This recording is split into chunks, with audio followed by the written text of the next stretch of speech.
Good evening and welcome back to Prime of Midlife. It is Monday evening, it is cold, and we have weather warnings for ice and snow tomorrow, so we'll need to see how that goes. Um, but this evening, I am asking the question, do you feel lucky? Now, the reason I'm talking about this is the Guardian had an article by somebody whose surname was Richer. And he's had a pretty good life, runs a foundation, stuff like that. Um, and he said, he did an article about the meritocracy.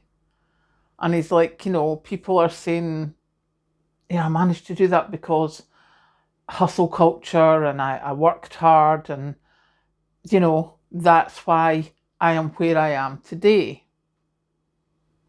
And he's like, but it's very different depending on where you start. And I thought, what?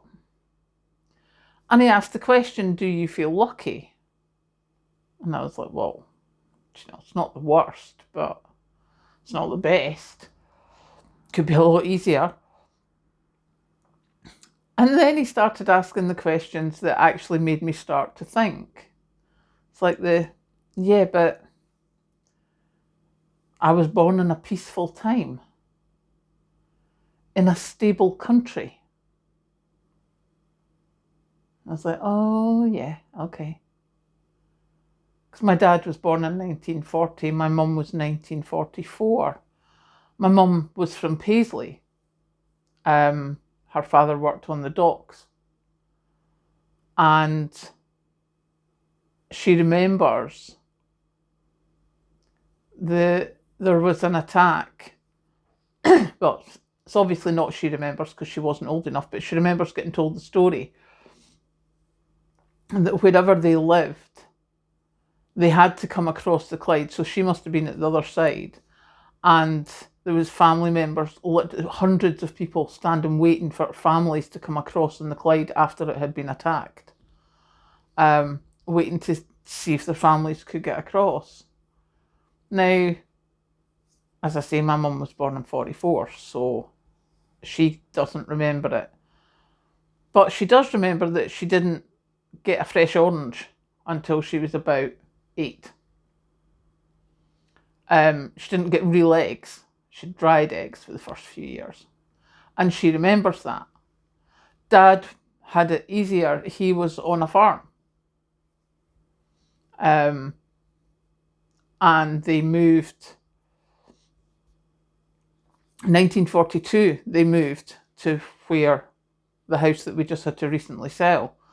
But at the time they rented that house and it had quite a bit of land and my granny had chickens and they grew their own veggies. So in wartime that was really lucky. And so even just looking at the difference between mum and dad was very lucky. Mum not so much, but still, when World War II finished, the UK's been relatively stable since then. And then you get to did you have a roof over your head? And I'm like, well, yeah. But you forget that there's thousands of children just now in the UK that the figures come out who don't have a roof over their head. Not to the point that they're possibly sleeping on the streets, but certainly to the point that they're in hotel rooms or in those houses of multiple occupancy, where there's what used to be a 2-bedroom flat split into 4 or 6. And some rooms have a whole family in them. Bed and breakfasts. You're like, all right, yeah, okay. Yeah, I was lucky. What about your schooling? Did you manage to stay at school? because some children don't. They have to move, or they're not able to go to school. I'm like, yeah. What about your family? Did you have to look after anyone?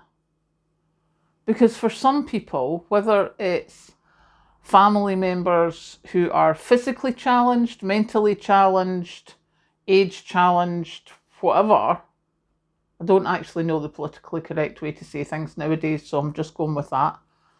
But there are many families where the children become carers. You're like, yep, didn't have to do that. Pretty lucky. And so when you look at it, I have had a pretty lucky life. And that's probably been part of the reason why I have managed to get a mortgage, get a house, still be employed, etc.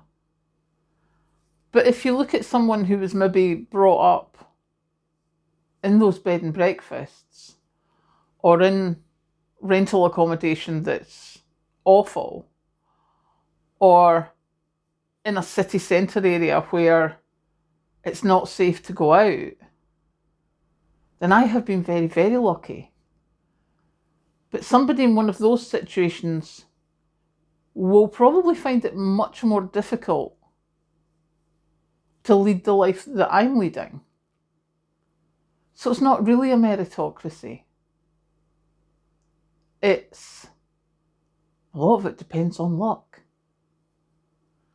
And it's amazing it was for me when I read it, and you're like, there, but for the grace of God go I, because things could have been so different.